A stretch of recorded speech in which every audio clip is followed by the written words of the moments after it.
Fala aí, galera, começando aqui mais um Dunamis Hangout. E hoje eu tô aqui com João Galacho, junto comigo aqui comandando esse episódio de hoje, essa nossa conversa. João? Hoje tá bom, hein? Hoje tá muito bom. Se liga aí até o final, você vai ter muita dúvida resolvida, vai ser insano. É isso aí. Quem não conhece o João, ele faz parte do nosso escritório do Dunamis Pockets, liderando Go Pockets. Nada mais, nada menos que na Universidade de onde, João? Universidade de São Paulo. Famosa USP. A maior. Tô chegando, Mackenzie. Espera aí. É isso aí. A gente tem um Pockets lá e tá sendo bom, né? Muito bom, tá sendo muito incrível o que Deus tá fazendo através do Pockets. E como o papo é universidade, né? É, isso aí já é o gancho perfeito pra gente apresentar o nosso mega convidado do dia de hoje. Deixa eu ler a biografia dele pra vocês já sacarem que o papo de hoje é alto nível. Aqui, ó, nosso convidado, ele é CEO da Vitro, a maior instituição privada de ensino EAD do Brasil, à frente de mais de 900 mil alunos, não é 900 nem é 1000, é 900 mil alunos em duas universidades, tanto a Unicesumar quanto também a Uniaselv, se eu tô falando certo.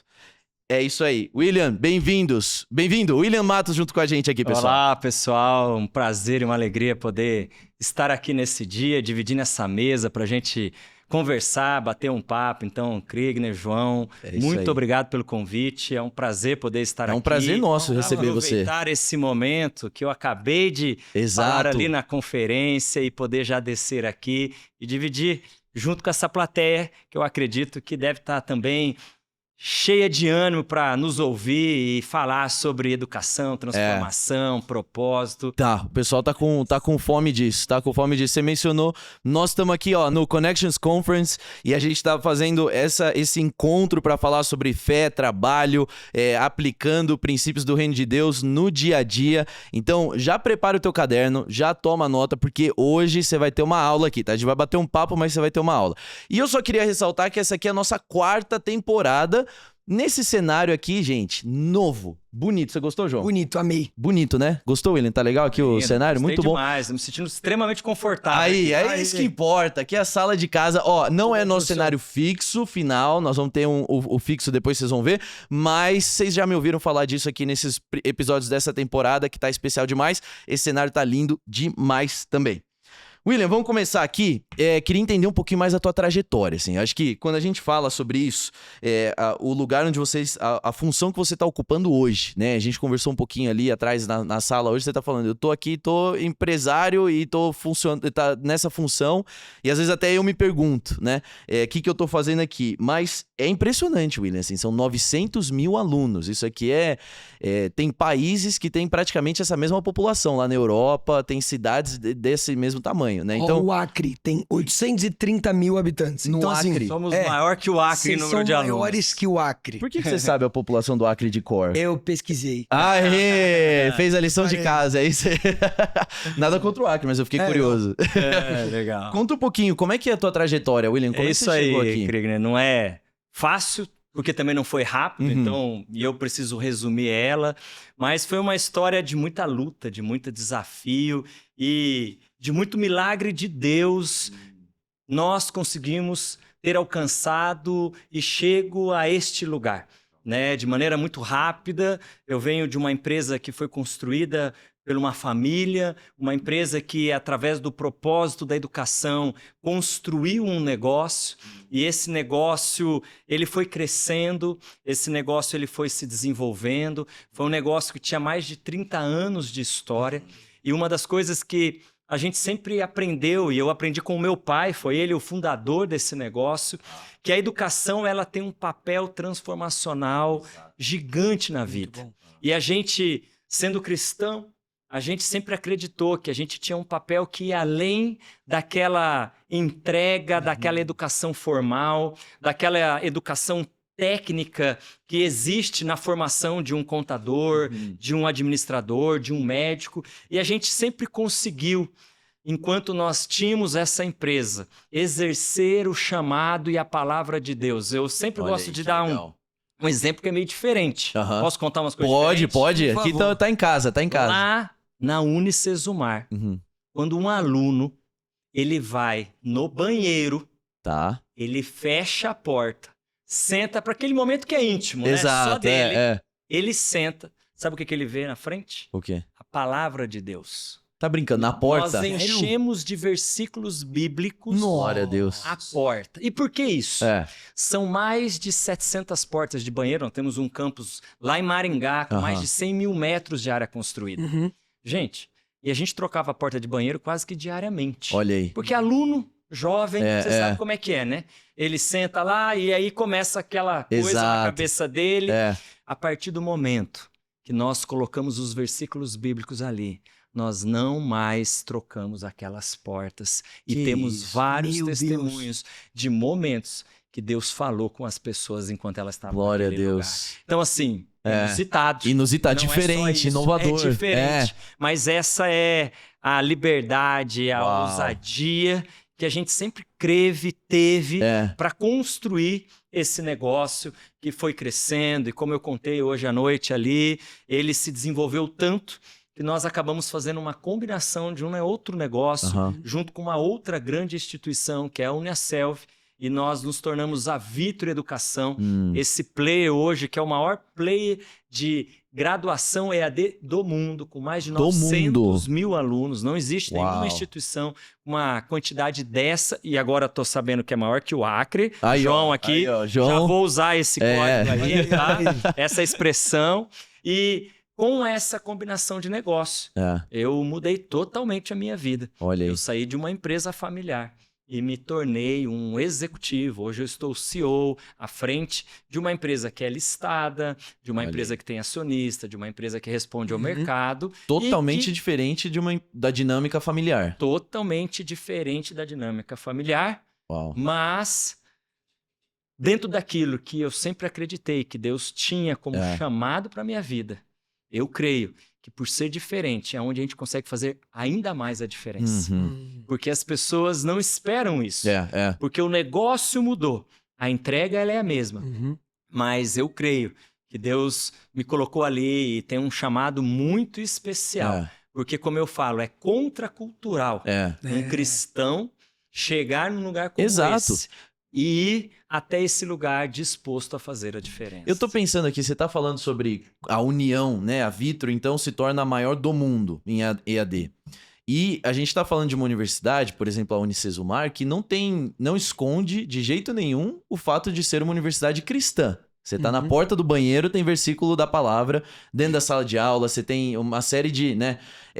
As pessoas perguntam isso pra você, chegam pra você e falam assim, o líder da maior do mundo é cristão evangélico. Isso assusta as pessoas? Não somente, vamos dizer assim, assusta, mas as pessoas indagam isso. E é claro que dentro do meu papel, para uma empresa listada, nós temos as questões de governança e ESG, eu tenho que tomar muito cuidado quando eu estou falando. Quando eu falo em nome da Vitro, quando eu falo no nome da pessoa, o William. Exato. E esse é um cuidado que eu tenho que ter. Entretanto, eu creio nesse Deus que opera, mesmo a gente não precisando ser tão claro e explícito na nossa voz ou na nossa fala. Então, sempre quando eu estou numa reunião, quando eu vou para o encontro com acionistas, quando eu estou em algum lugar que eu sei que eu não posso ser claro, eu peço para o Espírito Santo. Espírito Santo é o Senhor que convence. Não é a minha voz, não é a minha vontade. É o seu Espírito. E o Senhor fala com o ímpio também. Toca a vida dele. Que ele seja convencido nesse entendimento. Então, a gente precisa usar estratégias. Exato. Antes, a gente tinha total liberdade para essas estratégias. Hoje, e tem sido um novo aprender na minha vida para que a gente possa continuar executando o nosso chamado. Olha aí. E tem gente ouvindo esse podcast, indo para uma reunião, pedindo por uma estratégia. Olha aí. Receba! Já tá aí, ó. Chegou. Tá aí de mão beijada para você, em nome de Jesus. Manda bala nessa reunião. É isso. William, eu tenho uma dúvida, assim, que eu acho que você deve ouvir bastante, mas que deve ser recorrente. Sempre tem aquele estigma de, não, mas faculdade AD não deve ser tão boa quanto uma experiência presencial. E claramente vocês romperam essa barreira. Me conta um pouco como foi romper isso e como que Deus deu essa graça para vocês hoje alcançarem 900 mil pessoas, quebrando essa narrativa. Legal, João. Com certeza eu acho que quando o jovem ele está à busca de encontrar o curso que ele quer fazer, a universidade que ele vai fazer. Hoje, essa é a principal dúvida que ele tem. EAD, entrega a mesma qualidade que o presencial entrega? E aí eu sempre falo, a questão não é da metodologia em si. O que nós fazemos através da educação à distância é uma educação mediada por mais tecnologia. Hoje o presencial também ele é muito mediado por tecnologia. Perfeito. Entretanto, para a pessoa entender claramente o que eu gosto de falar. Existem instituições boas e ruins, independente da modalidade. Infelizmente, não tem instituições boas no presencial e tem algumas instituições boas. Exato. No EAD é a mesma coisa. Perfeito. Tem instituições boas e tem instituições não tão boas. Então, o problema em si não é a modalidade, é a instituição e a maneira que ela oferta. Agora, a gente sabe que a gente vive uma realidade, principalmente pós-pandemia, que esse jovem, essa geração, ela não tem mais paciência de sentar numa cadeira como essa e ficar durante 4 horas assistindo um professor conteudista passar um conteúdo. Então, eles estão procurando cada vez mais. Só para vocês terem ideia, hoje dos 7 milhões de alunos que nós temos no ensino superior brasileiro, 4 milhões já estão no ensino à distância. Olha aí. 60% Dos 7 milhões, 4 já estão no EAD. Estão no EAD e 3 no presencial. 100% EAD, não é assim, tem uma aula do meu curso... Você vai ter um curso ou outro de saúde que ele está na modalidade EAD, mas as aulas práticas são presenciais. A gente não pode esquecer isso. Híbrido, Tem dúvida, é um híbrido. Mas ele é na metodologia EAD. Aí a hora da prática, a isso hora é do impressionante estágio. demais. Porque você não forma um engenheiro, um enfermeiro sem ter a prática. Exato. Então, eles estão lá tendo a prática. Mas um último número, 80% dos ingressantes já são EAD. Então, na base é 60-40. 7 para 4 milhões. Mas entram no ensino superior todos os anos em torno de 2 milhões e 200 mil alunos. Desses, mais de 1,5 milhão já escolheram EAD. Então, o EAD é algo que não tem volta. Hoje, não importa se você mora numa grande cidade, onde você não vai levar mais 50 minutos para ir na escola, para ir na faculdade, quer dizer, o custo de deslocamento, o teu tempo. E hoje a tecnologia está aqui, ó. Acesso com qualidade, várias mídias, várias maneiras de aprender. Hoje, a gente ensina não mais com uma aula de 1h40. A gente tem podcast dentro dos nossos cursos. Muito e bom. É isso que essa moçada que legal. nós estamos fazendo aqui. Tem aula que é podcast. Você traz um convidado e trabalha uma matéria inteira através de podcast, de áudio. O cara está na academia, ele pode estar escutando aquela aula que ele não escutou. Se tivesse no presencial, ele não teria como ver. Né? Então, o EAD é uma realidade que não tem mais volta. Não só no nosso Brasil, mas no mundo como um todo. Né? William, já que a gente está falando de tecnologia, eu tenho uma dúvida que eu quero perguntar aqui para você, que é, você está falando da tecnologia, o pessoal EAD está cada vez mais se acostumando, acho que tem um componente da geração aí também, né? Quanto mais entram, querem EAD, porque eles já são nativos digitais, que é o termo, assim, né? A galera que já está chegando e já manja, já nasce com o iPad na mão, então já vai tocando e sabe manusear. Mas aí a gente tá chegando na era da inteligência artificial. Já chegou na era da inteligência artificial e estamos sendo atropelados pela inteligência artificial. Cada dia tem uma coisa nova. E aí, como é que fica a educação? Eu te faço essa pergunta porque eu terminei o mestrado agora. Numa instituição que tem uma força no EAD, mas tem uma força no presencial também. E os professores estão perdidos, sem saber como. Então tem sistema para identificar, etc. Então, e agora estão tentando fazer um esforço para dizer, calma, inteligência artificial talvez esteja do nosso lado. Eu sei que quem tá ouvindo a gente nunca usou o chat GPT para fazer um trabalho, porque são todos crentes evangélicos, entendeu? Então não vai fazer isso. Mas e aí, como é que a gente fica nesse era de... Como é que você tá vendo isso, William? Ok, essa aí você já pegou pro Não, eu quero... Eu sou apaixonado por inteligência artificial. Daquele jeito. Sério. Nem sou eu que tô aqui, na verdade. A inteligência artificial, quando a gente olha ali em 2023, cara, ela, assim, parece que do nada ela se tornou real, se tornou presente nas nossas vidas, mas ainda são pouquíssimas pessoas que usam. Exato. Por mais que a gente fale, o chat GPT tá aí. Gente, é uma geração ali muito conectada que usa isso. E aí, num primeiro momento, muitos assustaram e falaram que isso era o movimento mais disruptivo que poderia acontecer na educação. O que nós pensamos como Vitra Educação? o chat GPT, a inteligência artificial, ela vem para apoiar o processo de ensino-aprendizagem. Perfeito. Assim como outras tecnologias já vieram em outros momentos. Sim. E aí você pode me perguntar, você que está aí, gostaria de saber, mas William, como é que então vocês estão utilizando? Uhum. A inteligência artificial, ela nunca vai substituir um professor.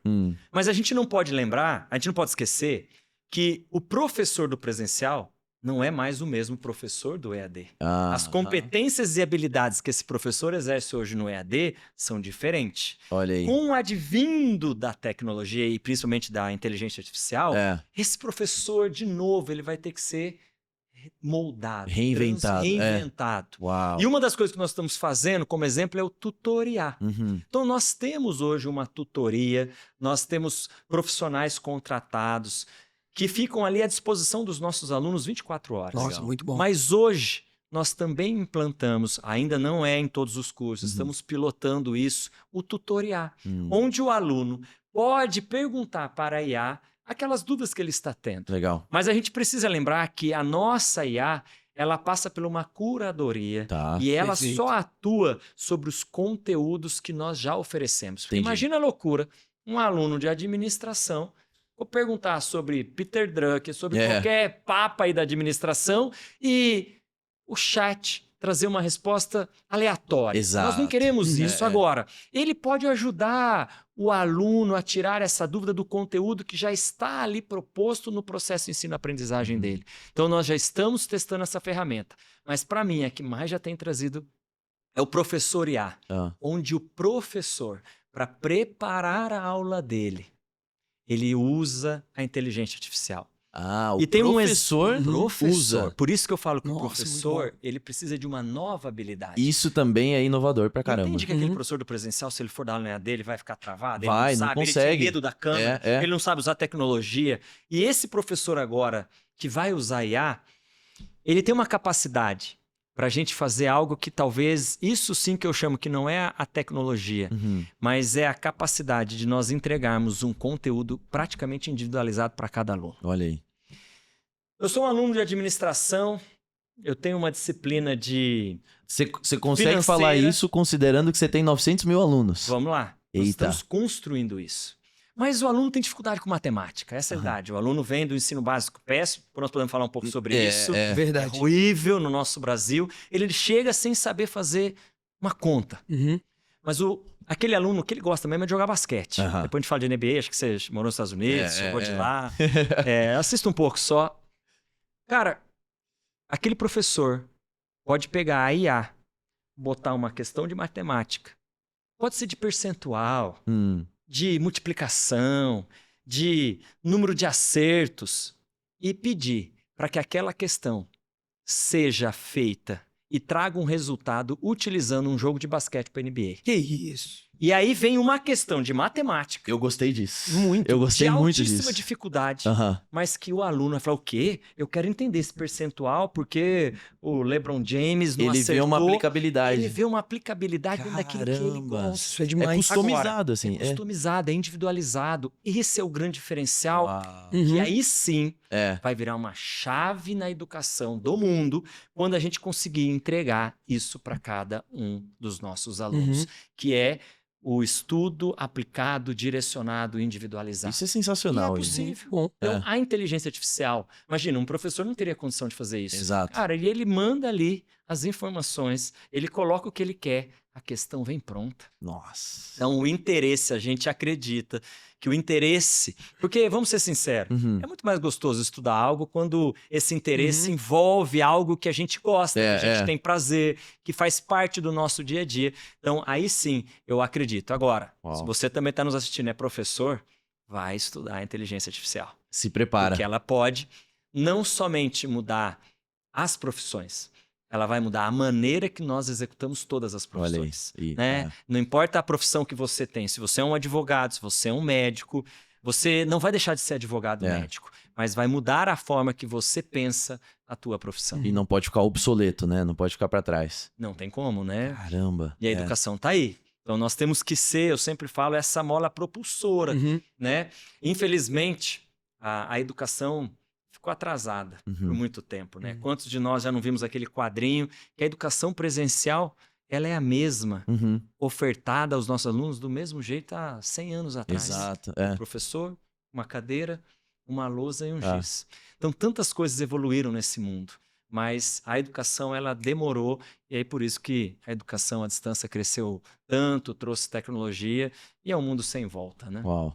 Incrível, incrível. Eu o que vem tô por aí. impressionado. Eu quero ver essa ferramenta logo, assim. Vai ser legal. Vai ser legal. A dos professores, eles já estão É. começando a executar, e a vantagem é que no EAD o professor prepara o conteúdo muito antes. Uhum. Diferencial que no presencial o professor tá ali, o conteúdo É. tá dentro dele. No EAD, não. 8 meses de preparação de conteúdo. Uhum. E aí eu acho que a inteligência artificial vai Não, nos vai ajudar acelerar muito. Potencializa, muito esse né? processo. Vai Muito potencializar. muito bom. Exato. Muito legal, muito Ô, legal. William, a gente tava lá em cima, né? E você tava contando um pouco do seu testemunho. E você contou que você já fez outra graduação muito pouco óbvia.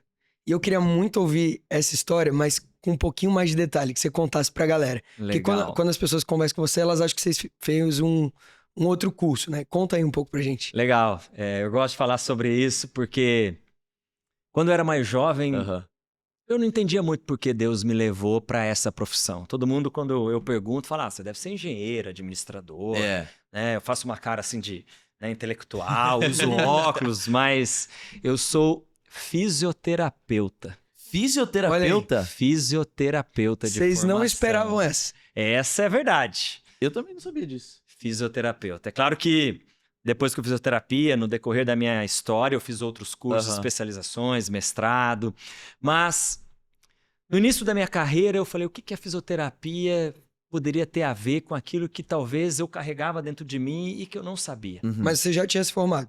Eu já tinha me formado. Ah. E o mais legal é que, logo depois que eu me formei, a primeira especialização que eu fui fazer foi ainda na área da fisioterapia. Ah. Que é na área da fisioterapia de UTI cardiorrespiratória. Ou seja, era dentro de um hospital, cuidando e salvando vidas e fazendo muita fisioterapia respiratória. Tá. Há mais de 20 anos atrás, quando eu me formei, Aham. o fisioterapeuta era um profissional ainda muito mais respeitado. Entendi. Né? Eu brinco que era um atendimento individualizado. Aham. E durante a minha especialização, quantas vezes eu me lembro dentro de um hospital, ajudando as pessoas a trazerem mais ar para dentro de si próprio, porque eu cuidava dos problemas respiratórios dela. O pessoal da fisioterapia ainda é muito por ortopedia, e eu fui para uma área UTI cardiorrespiratória, É. nada a ver.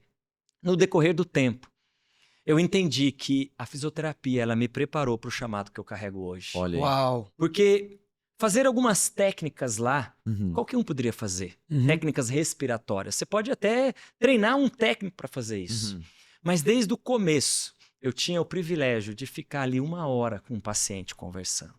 E a gente sabe que 80% dos nossos problemas começam aqui, são psicoemocionais. E quantas vezes eu pude ouvir histórias de pessoas difíceis, que lutavam com a própria vida, que tinham seus problemas dentro de casa, enquanto você estava lá executando uma técnica. E eu fui compreendendo isso, que Deus formou muito do meu conhecimento, ouvindo essas pessoas, dividindo com elas as lutas, as vitórias. Então, esse é um olhar que eu acredito que a fisioterapia me deu de bagagem. Porque hoje, quando as pessoas olham ele, executivo, da maior companhia de educação do mundo, mas o que eu faço no final do dia? Eu cuido de pessoas. O meu chamado não é sobre Não a mudou. empresa, mas são 900 mil alunos que estão aqui nas nossas mãos, são 10 mil colaboradores que estão ligados diretamente. Eu tenho 350 líderes ligados a mim. Olha aí. E que no final do dia eu tenho os melhores profissionais tecnicamente falando. Mas o que impede as pessoas de crescerem e se desenvolverem? São os problemas que estão aqui, ó, aqui dentro no coração, na sua mente. Então, quantas vezes eu tenho a oportunidade de uma pessoa entrar na minha sala e às vezes ela ia me trazer um problema financeiro, de captação, e eu falo para ela: cara, deixa esse problema do lado aqui. Me fala um pouquinho como está a sua vida. Me fala um pouquinho como está a sua família. Me contaram aí que talvez você está separando, cara. Que história é essa? E as pessoas assustam. Porque não tá esperando ter Não essa tá conversa, esperando, né? É claro que eu converso sobre EBITDA, resultado, Claro, captação, É bom. a gente conversa sobre todas essas coisas, mas no fundo, aí eu lembro da fisioterapia, onde ela me ensinou a ouvir e conversar com as pessoas. E por fim, O cuidado. Muito bom. eu lembro que Lá na fisioterapia, eu ajudava as pessoas a respirarem melhor, a terem esse ar que entra para dentro. E a gente precisa lembrar que a palavra espírito, no hebraico, é pneumo, é ar. Uau. Hoje, eu levo esse mesmo ar para a vida das Uau. pessoas. Glória a Deus. Mas, olha, me arrepia, mas não mais fazendo e executando uma técnica, mas ajudando elas e trazendo esse ar que salva, que cura, que liberta, a partir do momento que eu tenho esse privilégio de olhar no olho e falar com elas, né? Então, é dessa maneira que eu entendi que a fisioterapia hoje faz total sentido. E eu não devia ter feito administração, não devia ter feito engenharia. Tive que correr atrás, né? Mas o melhor do que correr atrás, o melhor é ter pessoas melhores que você. E esse é um segredo na gestão. Como que é isso no dia a dia, assim? Você se cercar intencionalmente de quem te faz ficar meio perdido, assim, que você não sabe, não consegue acompanhar. Essa é a segurança e talvez um desafio que eu tive enorme quando eu assumi esse novo desafio. Imagina que eu vim de uma empresa familiar, com uma experiência diferente, e quando eu sentei numa mesa, eu tinha 8 vice-presidentes do meu lado. Uau. Eu tinha as melhores consultorias do mundo. Eu tinha as melhores pessoas, melhores inteligências. E aí, claramente, eu entendi. Primeiro, eu já sabia do meu chamado. Eu sabia quem tinha me colocado ali. E aí eu entendi, Deus, o Senhor me colocou no meio de muitas pessoas extremamente capazes. Mas talvez você me colocou aqui para que eu pudesse orquestrar essas pessoas. Que esse é o grande desafio de um líder. Não é ele ter todas as competências e habilidades, até porque eu não teria, são muitas disciplinas, a gente diz assim, é muitas áreas para a gente dominar. Mas não, Deus me deu as melhores pessoas e hoje Ele me deu a condição e a capacidade de orquestrar essas pessoas. Na verdade, um líder é isso, ele é igual um regente. Um cara da orquestra. Talvez ele não sabe tocar todos os instrumentos, ele não sabe. Mas ele consegue ouvir o tom de uma nota. E a partir do tom dessa nota, ele entender que ela está num descompasso. E com um simples batuque, ele coloca ela no compasso. Né? Então, é um privilégio, também é um grande desafio, porque você lida com altíssimos profissionais, extremamente qualificados. E quando eles entendem também, a gente carrega algo especial, que vem do alto, que vem do Senhor para as nossas vidas, eles ficam olhando assim, um pouco desconfiados.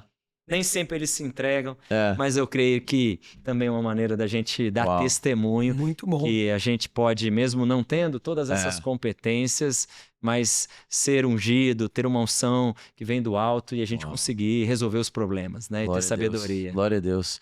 Ô, William, essa transição, te deu medo, essa transição do familiar para esse gigante? Que o familiar era grande também. Já era uma baita responsabilidade, assim. Mas como é que foi esse processo para você? Não foi fácil. E nem sempre é fácil falar, né? Porque a gente falar das nossas fraquezas, é muito mais gostoso falar das nossas potencialidades, dos nossos diferenciais. Mas quando eu recebi esse convite, uma das coisas que foi mais difícil foi entender e tirar esse sentimento que você disse dentro de mim. Que era um sentimento que passava por medo, por incapacidade, né? E você não se sentir capaz. Isso eu falo que trava o ser humano. Ele não consegue se mover. Então, eu chamo isso de síndrome do impostor. Quando você quer algo, mas na tua cabeça, os seus sentimentos são muito mais fortes e você tem muito mais porquês que te levam a não assumir o desafio do que assumir. Né? Então não foi fácil. Eu pensei em desistir muitas das vezes por medo, por vergonha, por incapacidade, por não me sentir competente. E hoje eu olho para trás e falo, gente, isso é natural. Isso aconteceu lá atrás também, quando a gente era um pouco mais jovem. Isso vai continuar acontecendo quando a gente for mais velho, porque se nós queremos ser levados e alcançados para lugares maiores, em lugares mais altos, cara, a gente nunca vai estar preparado. Né? Mas a gente não pode deixar ser dominado por esse medo, por esse sentimento, porque isso, como eu falo, talvez esse sentimento do medo é o que trava e paralisa a maioria das pessoas e faz com que elas não continuem. Com certeza. Vê o desafio, não consegue, sente... E o que foi chave para você, assim, que você falaria? Você consegue elencar alguns fatores que fizeram você destravar nesse período? Eu tô perguntando porque a gente ouve essas histórias e parece distante, né? Mas não é. Todo mundo vive em diferentes proporções, assim. Nem todo mundo tá assumindo a maior empresa de educação do mundo. Mas tem outros desafios, né? Que são grandes também. Então, e às vezes a gente não cria sistemas ou mesmo não se aproxima de pessoas ou... qual que é o teu processo de se blindar de que esse medo venha tomar conta e determinar as suas decisões? Poxa, vocês não estão fácil hoje, Não, né, galera? aqui eu tô inspirado aqui, mas... Eu não tenho como não começar dizendo muito daquilo que eu creio, que é um favor e uma graça de Deus derramada sobre a minha vida de maneira sobrenatural. Uau. Me vem muitos os momentos quando esse momento era muito forte no meu coração. Sim. E Deus claramente, usando pessoas, circunstâncias, palavras, trazia essa paz que levava esse medo embora. Mas para que isso acontecesse, a gente precisa buscar alguns alicerces na nossa vida. E uma das coisas que eu acredito que faz a gente avançar mesmo com medo é a nossa capacidade de enxergar aquilo que está além daquilo que os nossos próprios olhos. Porque quando a gente bate o olho é que vem aquele sentimento na nossa mente, traz aquele medo para o nosso coração. Mas quando a gente tenta ter olhos não naturais sobre uma situação, eu acredito que Deus tira fora todo esse medo. Uau. Eu acho que a gente tem que buscar perder os olhos naturais diante das dificuldades que a gente tem e saber que existe algo que não é aquilo que a gente está enxergando. Quando a gente consegue entender isso, a gente avança, mesmo com medo. Porque não é que o medo vai embora. Exato. O medo, ele permanece, mas é a nossa atitude que muda. E nessa hora, eu me lembro de uma história da Bíblia de Josué e Caleb e os demais espias. Olha aí. Muito bom. Eu gosto Gente, muito dessa. Aqueles espias olharam o que naquela terra? Os gigantes. Olharam as dificuldades. Mas Josué e Caleb tiveram uma visão que não era aquilo que aqueles homens estavam vendo. E eu creio que Deus quer que a gente viva isso. Porque as lutas, as dificuldades, elas vão continuar existindo. Elas sempre virão. Eu falei ali que, na verdade, à medida que a gente avança, que a gente cresce, a dificuldade ela aumenta. Mas é bom quando a dificuldade aumenta, porque a dificuldade ela é proporcional ao tamanho do propósito e à grandeza que Deus tem sobre as nossas vidas. Nossa. Então, quanto mais bom. dificuldade, eu sei que ninguém quer dificuldade, nós não queremos isso, mas o tamanho da nossa dificuldade é diretamente proporcional ao tamanho da grandeza do propósito que a gente carrega. Então, Anota aqueles isso dois enxergaram uma terra diferente, algo que ia ser frutífero, emanar leite e mel. Então, a atitude, mas ela começa aqui, pelo olhar. Mas vai com medo, não retrocede. É isso, vai com medo mesmo. Vai com medo segue mesmo. o jogo. Segue o jogo. Tem medo, William? Tenho. Vai. Olha, quase todos os dias. É mesmo. É isso. E eu acho que isso que me faz permanecer. Exato, Porque, sabe quando você fala assim, eu não tenho mais medo? Eu entrei numa zona de conforto. E independência de Deus. Né? Independência de Deus. Por isso que eu falo no meu testemunho que Deus queria me moldar não só profissionalmente, mas também como filho. Uau. Porque assumir esse desafio, ele tratou a minha vida como filho, para que eu dependesse dele. Não é simplesmente sobre ele me preparar profissionalmente, ele me dar tudo aquilo que eu preciso profissionalmente, mas que nessa hora de medo, eu sou um filho e tenho um pai que é poderoso. E esse poder tá aqui, para mim, para você, tá disponível para todos nós, né? Eu acho muito incrível, até trazendo pro meu contexto que você falou de Josué e Caleb, né? E Números 13, que eles viram pro povo depois dessa notícia que os espias estão, não vai dar certo. E é muito, muito incrível que a Bíblia fala que Josué e Caleb, eles calam o povo. Eles calam o povo, principalmente no contexto de universidade, que é uma coisa que eu vivo no Pockets.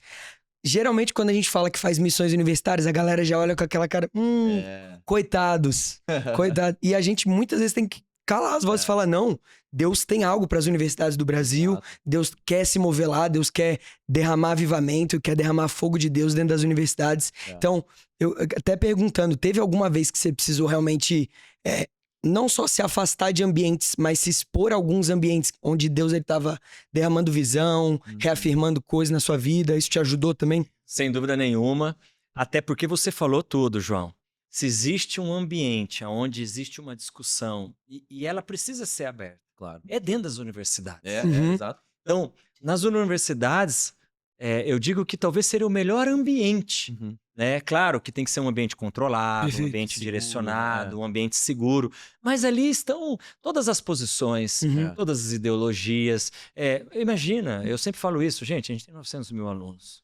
Eu tenho alunos de todos os perfis, Claro. de todas as crenças, de todos os lugares. Então, para construir uma convicção, o conhecimento é preciso ser tratado, discutido. Então, a universidade, dentro da sala de aula, talvez isso seja o que mais aconteça. É claro que existem alguns cursos que vão ainda muito mais além, né? Filosofia, pedagogia, psicologia, a própria teologia, que também nós temos. Ou seja, são ambientes propícios. Nós sempre tentamos fazer desses ambientes propícios algo um pouco mais controlado. Mas a universidade é aberta. Ela precisa disso. Mas, sem dúvida nenhuma, quando eu lembro a minha história, né? Eu precisei sair desse ambiente e me colocar em outros ambientes, né? Para me fortalecer, para aumentar a minha crença dentro daquilo que eu acredito e, principalmente, para buscar estratégias e conexão com novas pessoas, com Deus, para que eu pudesse voltar para esse lugar. Um lugar que a gente é bombardeado. A universidade, eu fico imaginando você, João. Eu que queria te saber Na de você. USP. Conta pra mim. Porque falar isso numa instituição onde todos os seus líderes são cristãos, onde a gente professava a fé é uma coisa, né? A gente tinha e tem o Pocket lá na Unicesumar. Mas como é que é isso lá dentro da USP? Cara, assim, eu posso falar com um pouco menos de propriedade porque eu faço engenharia. Então, é mais tranquilo. Não é como humanas. Não é como humanas. Mas eu tenho diversas pessoas do Pockets que falam de relatos de perseguição religiosa. E é engraçado que a perseguição religiosa dentro da universidade, ela é bem camuflada. Ela começa ali com uma gracinha no grupo, até que isso começa a se tornar realmente... Não, você não vai fazer pesquisa com a gente, você não vai defender a sua tese, todas as teses são mais enviesadas. Mas eu creio muito que, com base na excelência que a galera vai tendo, que a galera vai desenvolvendo, vai buscando, isso vai abrir cada vez mais portas. A gente tem o próprio exemplo do Davi Lago, ele tá fazendo um doutorado na Universidade de São Paulo. Então, a partir do momento que a gente tem essas portas, que a gente ocupa esses lugares, que a gente é excelente, a gente consegue aumentar e potencializar ainda mais a nossa voz. Então, eu creio que cada vez mais próprio Deus vai levantar pessoas capacitadas, que buscam isso, pessoas também que tem se proposto a escutar a voz de Deus e trazer isso pro ambiente universitário.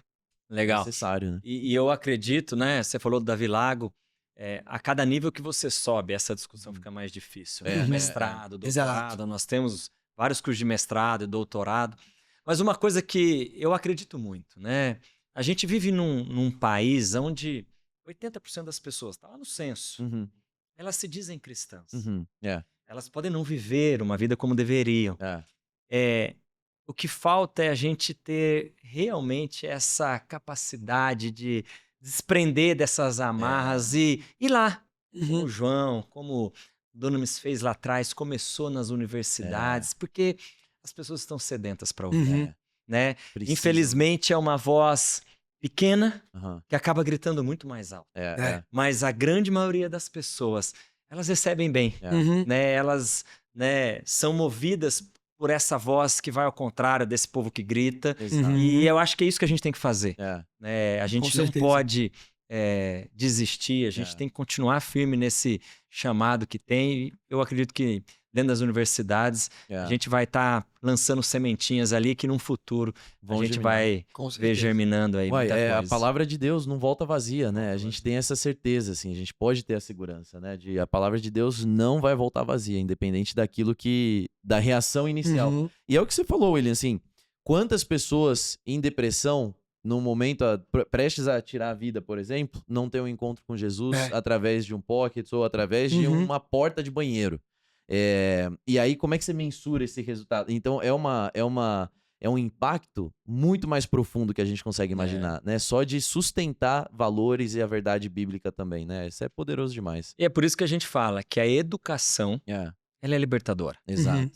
A educação liberta o ser humano. Uhum. E a gente sempre, para explicar isso um pouco, por causa do meio que a gente sempre viu, a gente fala, tem a educação que é horizontal e a educação vertical. A educação horizontal é aquilo que a gente aprende para se tornar um contador. Também vai libertar aquela pessoa, né? Ela, às vezes, não tem um emprego, às vezes a vida real, o mundo real que a gente diz, ela tá ali trabalhando no caixa de um supermercado e ela começa a fazer um curso superior. E ao entrar no curso superior, ela já consegue um emprego melhor, ela já vai para dentro do escritório como uma auxiliar de contabilidade. Só para vocês terem ideia, 40% do crescimento profissional do nosso aluno se dá durante o tempo que ele está estudando ainda. Olha, e depois que ele se forma, 78% conseguem ganhar até 3,5 vezes mais, fora a inflação daquilo. Então, a educação horizontal, ela é transformadora e libertadora. Ela traz uma oportunidade de vida, a realização de um sonho, ela tira você de uma situação de vulnerabilidade. Agora, o que as pessoas vão entender é que não é só esse conhecimento formal desse mundo. Exato. Existe a gente chama para explicar lá, de uma maneira mais simples, né? O conhecimento que é vertical. Que é o conhecimento da palavra, do Senhor. Muito bom. Né? E esse conhecimento que a gente tenta unir dentro da universidade. O horizontal e o vertical. E aí sim, a pessoa vai ser liberta de verdade. Né? Assim, ela vai poder experimentar dessa transformação que a educação é capaz de fazer na vida das pessoas. Muito bom. Deixa eu mudar um pouco aqui o nosso rumo, a gente vai voltando aqui, mas eu quero fazer uma pergunta, quero falar de Brasil. E aí quero saber sua opinião, e aí você vai me falando aí. Mas eleição após eleição, ano após ano, todo mundo fala. Você pergunta para as pessoas qual é o maior problema do Brasil? Educação, né? Geralmente fica entre educação, saúde e educação, fica ali entre brigando. Mas top 2 tá a educação lá, já às vezes no primeiro. Se eu fosse Deus, não sou Deus. Se eu fosse Deus, colocasse você lá agora, William, na cadeira do Ministério da Educação. Ou sei lá. Eu aceito. Aí, pronto. Eu pego, eu recebo, em nome de Jesus. E você tem ali apoio total do teu líder do executivo, bom orçamento, você tem... O que você faria, William? O que dá pra fazer pra gente... Primeiro, você concorda que o maior problema é a educação? Essa é a primeira pergunta. E segundo, o que daria pra gente fazer pra mudar esse cenário de uma vez por todas? Porque fala tanto e a gente vê tão pouco resultado que às vezes fica parecendo que é um saco sem fundo. Não tem... Nunca vai mudar, né? Traz uma esperança pra gente aí. Pelo amor de Deus. Eu não quero... Esse é um pedido de socorro. Me ajuda, Deus. Me ajuda. Porque essa pergunta, eu falei, tá apertando. Daqui a pouco eu vou pedir pra... Eu não quero ser simplista. Sim. Eu não quero ser... Nem... Como é que eu posso dizer? Vulnerável no sentido de trazer algo que parece assim... Poxa, William, você não deu relevância ao tamanho dessa pergunta. Primeiro que eu acredito que o principal problema que a gente tem no nosso país é primeiro a educação.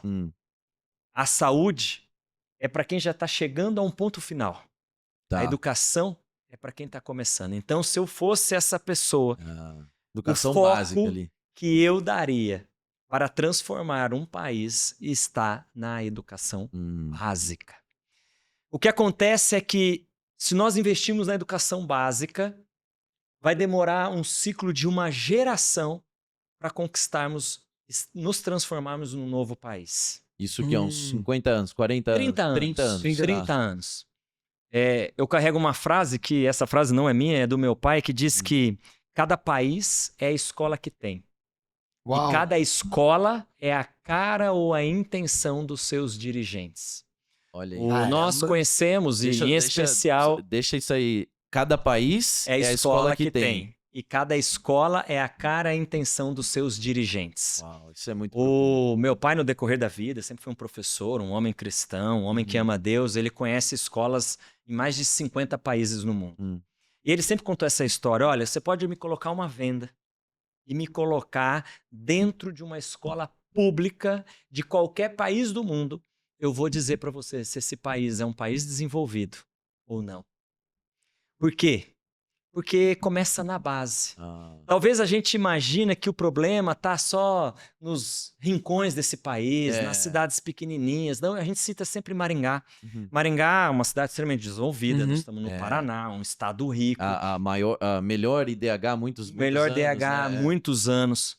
Mas tem uma cidade ali vizinha, 25 quilômetros dali, que tem 60 mil habitantes. E teve uma época que um prefeito lá foi um primo nosso. E meu pai foi lá, nós fomos lá, falamos, gente, nós queremos ajudar esse município. E a gente viu o estado deplorável que tem as nossas escolas. E começa, e eu vou voltar num tema, na própria condição humana que a gente dá para as nossas crianças. As crianças vão no banheiro, não tem uma porta. Não tem algo que é o mínimo que aquela criança precisaria ter para se desenvolver. Olha o que passa na cabeça dela desde pequeno. Então, merenda, né? O investimento em qualidade, infraestrutura e um ensino integral é o caminho. Mas aí você deve pensar, tem dinheiro? Tem. Mas por que não fazem? Aí eu vou pegar o gancho. Porque eu falei que cada escola é a cara e intenção dos nossos dirigentes. Exato.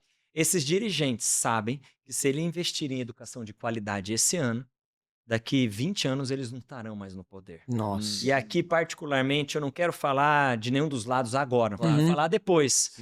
Mas, infelizmente, ao olhar para trás, em toda a nossa história aí de 20, 30 anos, nós nunca tivemos efetivamente líderes no executivo, legislativo, que quisessem mudar essa escola.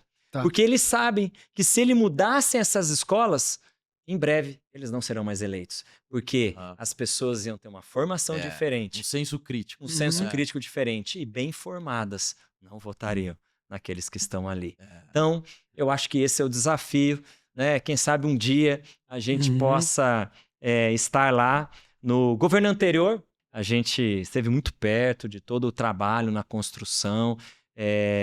Nós não somos nenhuma família de políticos, mas tivemos a oportunidade já de fazer diferença na política, né, atuando com todo esse aprendizado, essa inteligência. Desde um município, que eu citei esse, mas, por exemplo, Maringá, teve uma época que nós assumimos a Secretaria de Educação. E durante 4 anos ficamos com uma diretora nossa lá. Legal. Nós saímos de um IDEB de 4,2 para 6,8, um dos melhores IDEBs do país. 4 anos? Uau. Não é possível. É possível. Tem que ter a boa vontade. Para quem tá em casa e não sabe, inclusive eu, o que significa IDEB? É o Índice de Desenvolvimento do Ensino Básico. E é um índice medido em todas as escolas a nível nacional.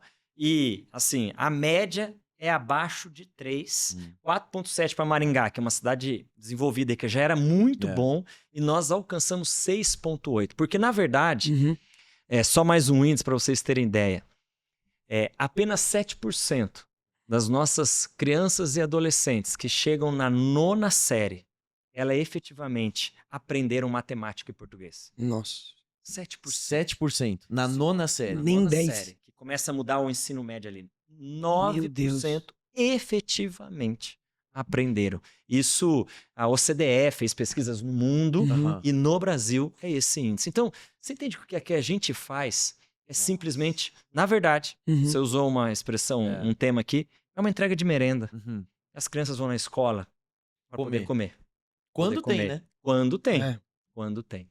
Então, infelizmente, a gente vive num Brasil onde vai precisar de pessoas que queiram realmente transformar essa geração e ver. A Finlândia é um desses casos, né? Que investiu há 30 anos atrás, né? E se tornou uma potência, referência hoje em educação. Coreia do Sul, outros países que destruídos por guerra, por desastres e você diria que, então, a questão principal aí é liderança.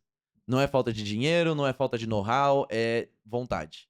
Vontade. É a liderança, como você disse, de um todo, porque precisa ser muito bem orquestrada, né? Do municipal ao federal, ao estadual, porque na educação é dividido por faixas, né? Da 1ª à 4ª série é o município que cuida, da 5ª ao 9ª é o estado, do ensino médio para cima, o estado com o governo federal, as universidades aí são mais federais, ou seja, precisa haver um alinhamento, um direcionamento. Mas o dinheiro tem, não é o objetivo daqui. Aham, Mas numa época nós mostramos até onde estava o dinheiro. O Brasil é um país rico, aham. né? Não é igual a Coreia, o Japão, que não tem a terra que a gente tem. Exato, né? exato. Eles conseguiram crescer o seu PIB através de conhecimento. É. Porque aquela verdade que a gente diz, né?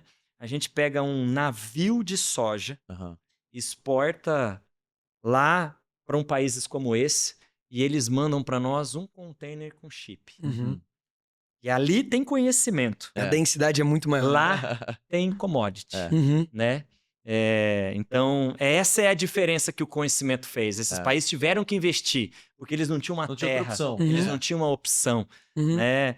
Foi-se a época onde as grandes guerras, apesar de a gente estar vivendo em momentos de guerras, né, que a Sim, gente nem voltando imaginava, aí, né? mas ela perpassava por ter mais ganhos territoriais. Uhum. Hoje a grande guerra está aqui. Ela é tecnológica, Uau. ela é de inteligência. Né? A gente vê aí essa guerra acontecendo, mas a gente sabe que a guerra tecnológica, o dia que ela vir, e eu estou falando da guerra mesmo, Uhum. a gente pode passar por momentos muito difíceis. Guerra, aí. guerra, conflito Guerra, bélico. conflito, É. que talvez não seja bélico, Ah, com o objetivo de ganhar a terra. Porque hoje Tá. a gente vive ali a Rússia querendo Exato. adquirir terra. é. Uhum. Mas a grande guerra, ela é muito mais tecnológica. Tá. Né? Hoje ali, num conflito como aquele, você, claro, poxa, muito triste essa história, Uhum. tudo que a gente está vivendo ali, mas ela é local. Uhum. A guerra tecnológica, ela afeta e pode afetar o mundo. Uhum. Né? Então, e a guerra tecnológica é conhecimento, não é arma. Uhum. Não é mais É aquela história, sabe, que a gente já viu alguns drones que... Exato. Sim. Cara, ali é tecnologia, É. ali é conhecimento. É. Cara, não precisa mais construir um navio E gigante. tá evoluindo muito mais rápido, muito né? mais rápido. Muito mais mais rápido. né? É assustador. Mas, vamos lá, acreditamos, não abrimos mão de ter esse grande objetivo da educação Uhum. ser essa mola propulsora do desenvolvimento de um país. Uhum. Sem dúvida nenhuma. E assim, William, você tá aí com seus 30 anos, né? Oh, E obrigado, aí- João. Rapaz, olha aí. 32, Que cara 32, generoso. 32. Tal. Valeu, João. Mas eu entendo que você já construiu um legado na educação desse país. Independente do outcome, 900 mil alunos é muita coisa. Pra galera que é da esfera da educação, que tem esse sonho de transformar, de empreender nessa área, ou até mesmo de lecionar, de ser professor universitário, qual você acha que é o principal posicionamento para que essa galera possa honrar esse legado e também expandir isso para as próximas gerações, igual você falou? Legal. O que eu acredito e é o que eu mais desejo quando eu vejo pessoas sendo levadas para essa esfera da educação é que elas não percam de vista não simplesmente a educação em si, mas a entrega de uma educação de qualidade. A educação, aquilo que é mediano, né, que faz parte ali do medíocre, talvez muita gente está fazendo. Uhum. Existe, mas isso não é transformador. Isso não é libertador. Então, o meu convite para você que tem essa oportunidade, que quer encontrar esse caminho, que você seja esse profissional, que esteja acima da média.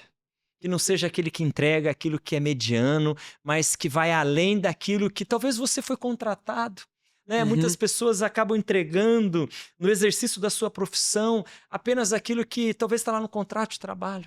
E não é isso.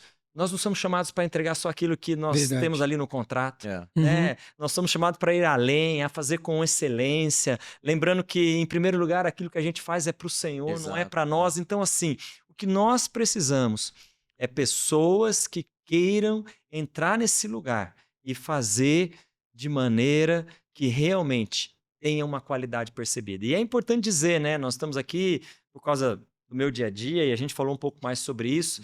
A gente falou do ensino superior, a gente falou da educação básica, mas a esfera da educação, do ensino, ela é muito maior. Né? Ela começa dentro das nossas igrejas, né? O ensino ali das nossas crianças, o ensino daquilo que na minha época, né? Não é, agora eu vou falar que eu não tenho 33, da escola bíblica do dominical. Você sabe o que é isso? Mas tá BD, não.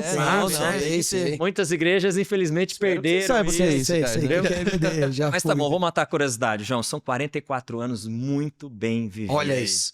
Graças a Deus e glória para Ele. Então, retomar esse ensino. Uhum. Isso faz muita diferença. E aí, fazendo um parênteses rapidamente, eu acredito muito nesse ensino de crianças e adolescentes e no ensino que não é o ensino formal.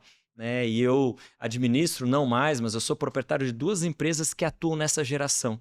Que são crianças e adolescentes, que é a REP e o Centro Britânico. A gente ensina as habilidades do futuro, né? Que perpassam por programação, educação financeira, comunicação e inglês. Para crianças e adolescentes. Para crianças e adolescentes. Eu sempre falo, a gente nas nossas empresas hoje, qual é a principal dificuldade que a gente tem entre os nossos colaboradores? Você pode fazer qualquer pesquisa aí, em qualquer site aí inteligente sobre isso. Primeiro, 50% dos problemas que a gente tem é comunicação.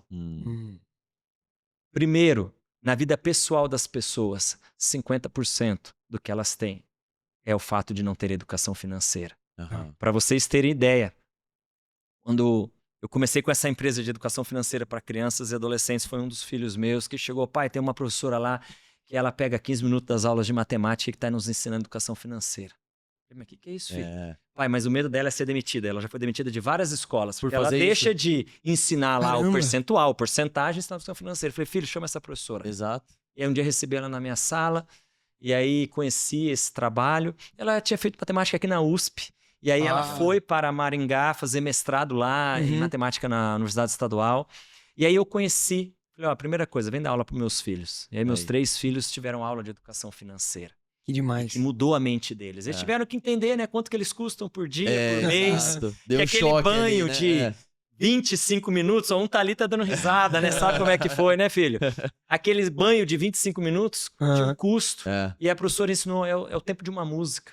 É 5 minutos, porque então vamos rachar aqui quanto cada um de vocês custam.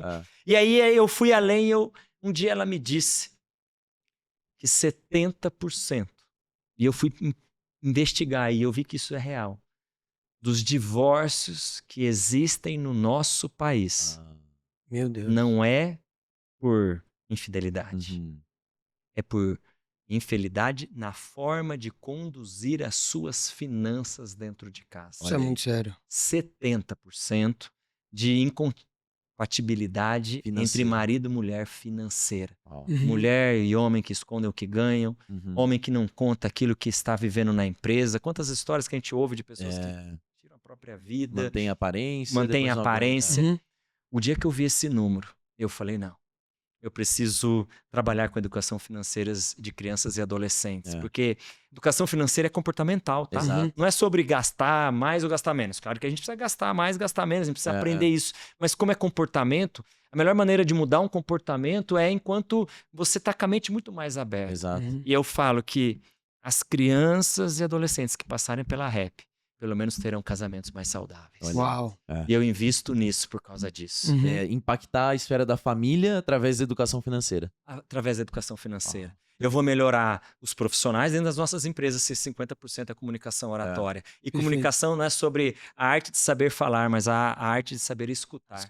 E as crianças no ensino básico tradicional, elas levantam a mão para falar uma coisa, a professora fala, fica quieto. Abre a boca, cala a boca, Joãozinho. É isso que acontece. E aí ela perde aquilo que é natural dela, a comunicação que está dentro dela. Então, eu falo que nós vamos ter profissionais melhores e nós vamos ter famílias mais saudáveis quando a gente ensina educação financeira. Sensacional. É incrível. E hoje, fazendo um parênteses, diante de todo o desafio que eu assumi na Vitra Educação, meus 3 filhos, os 3 hoje moram aqui em São Paulo, estão fazendo faculdade aqui, 2 fazem cursos de administração com ênfase em empreendedorismo, a minha filha faz psicologia, e eles já carregam com eles esse propósito, esse chamado. E o ano passado, eu tive uma conversa muito séria com eles. Eu falei, olha, o papai tá na Vitro, eu não posso mais aparecer, eu tenho um outro chamado, e eu não tenho nem mais tempo. Ou a gente toma uma decisão, ou a gente vende esse negócio, ou a gente continua ele. E aí meus filhos falaram, pai, a gente não vende por dinheiro nenhum. E olha que já era um bom dinheiro. Porque a gente acredita nesse chamado, então a gente vai tocar esse negócio, mesmo sendo tão jovens. Hoje eles estão à frente, então assim, eu tenho a certeza que quero um dia voltar aqui e contar essa história dessas 2 empresas. Muito bom. Do impacto que elas vão gerar aí para gerações futuras. Sensacional. Muito bom, glória a Deus. Nossa, minha cabeça tá assim, ó. Não, eu tô com uma... Eu tenho uma lista de perguntas já na minha cabeça aqui. É falar da família, transição, essas coisas, legado, isso pra mim. E inteligência artificial. A gente tem que fazer um episódio só sobre inteligência artificial na educação, porque isso vai ser legal demais. Se você, cara, tá boiando sobre inteligência artificial, ele falou aí sobre IA, e você não entendeu o que é isso, meu amigo, corre, põe no Google, vai ver lá no TikTok. Está atrasado. Busca informação, não sei. Pra você se inteirar, porque assim, o negócio já tá dominando você aí, tá vindo mais rápido do que você imagina. É uma onda forte. Ô, William, pra gente encerrar, porque a gente já recebeu ali a bandeirinha da produção ali, ó. E a gente sempre pede pro nosso convidado aqui trazer uma mensagem que venha inspirar, que venha, sabe, tudo que você falou aqui, acho que a gente tocou sobre questões familiares, falamos de propósito, falamos de disciplina, falamos sobre relacionamento com Deus, falamos sobre educação no Brasil, negócios. Acho que a gente falou de bastante coisa aqui. Mas eu queria só te deixar à vontade para trazer uma mensagem final. Tem gente ouvindo a gente que é educador, que está pensando uma carreira de educação, e tem gente que não tem nada a ver com educação, mas quer abrir um negócio, quer fazer alguma diferença e expandir o reino de Deus de alguma maneira. E depois conduzir a gente numa oração final para a gente encerrar. Legal, Pode ser? muito bom. Não é fácil, né? Essa cabeça de vocês está explodindo, a minha também aqui. É um prazer, de antemão já quero agradecer. Mas tem uma frase. E é legal, porque às vezes as pessoas podem estar esperando uma frase, né, lá da Bíblia, e não necessariamente precisa ser, porque nós falamos muito de tudo isso aqui, que é de Steve Jobs, que diz que cada sonho que você deixa para trás é um pedaço do seu futuro que deixa de existir. Então, o meu convite para você é que você não pare de sonhar, que você sonhe grande, que você acredite no teu sonho, que você... Mesmo diante de todas as dificuldades, lutas que você tiver nessa busca desse sonho, do nosso papel, do diferencial e daquilo aonde Deus quer nos colocar e a diferença que nós devemos fazer em todas as esferas, que é um vídeo feito pela Unicesumar. Eu te chamo para que você possa não desistir do seu sonho e que você não deixe o seu sonho para trás. E aí eu meio que retraduzi essa frase e eu falo também, para terminar, dentro da esfera de educação, que cada curso que você não realiza, esse curso que você tem vontade de fazer, essa graduação, essa pós, esse curso técnico que você deixa de fazer, é um pedaço do seu futuro que deixa de existir. Então, assim, cara, vá atrás do conhecimento. Eu tenho certeza que ele pode fazer a diferença na sua vida. Vamos orar. Vamos orar. Deus, obrigado, Paizinho querido, mais uma vez por essa oportunidade. Obrigado, Senhor, por esse privilégio que o Senhor nos deu de, nesta hora, ser conduzido nesse bate-papo. Pai, obrigado pela presença do Teu Espírito Santo nesse lugar. Que tudo aquilo que nós conversamos aqui, Senhor, possa chegar não simplesmente aos ouvidos daqueles que vão assistir esse podcast, mas que possam verdadeiramente chegar ao coração, à mente, e que o Senhor possa se mover de maneira sobrenatural, não por aquilo que nós somos, por aquilo que nós construímos, mas por aquilo que o Senhor um dia depositou em nós, em cada um de nós, que nós possamos conseguir continuar prosseguindo, lutando o bom combate, que o Senhor possa encher, Senhor, os nossos celeiros com a Tua graça, com a Tua bênção, que o Senhor possa abençoar, Senhor, todos esses movimentos que fazem parte desses ministérios que aqui estão envolvidos e que a gente possa verdadeiramente continuar cumprindo o chamado que nós temos. Assim, eu te agradeço e te louvo por tudo que o Senhor tem feito sobre as nossas vidas, em nome de Jesus. Amém. Amém. Glória a Deus. Obrigado, William. Obrigado por ter vindo aqui, aceitado o convite. É uma honra a gente poder ter aprendido aí com você. E, João, valeu. Foi bom? Valeu, foi ótimo. Cara, o Acre, 830 mil habitantes. Deus abençoe o Acre. Abençoe. E o Pockets da USP, todos os Pockets desse Brasil e desse mundo também. Vai, prega o evangelho, impacta todo mundo na tua universidade. Vamos revolucionar esse país pelo evangelho de Jesus. Em nome de Jesus. Valeu, gente. Até o próximo. Abraço. Tchau, tchau.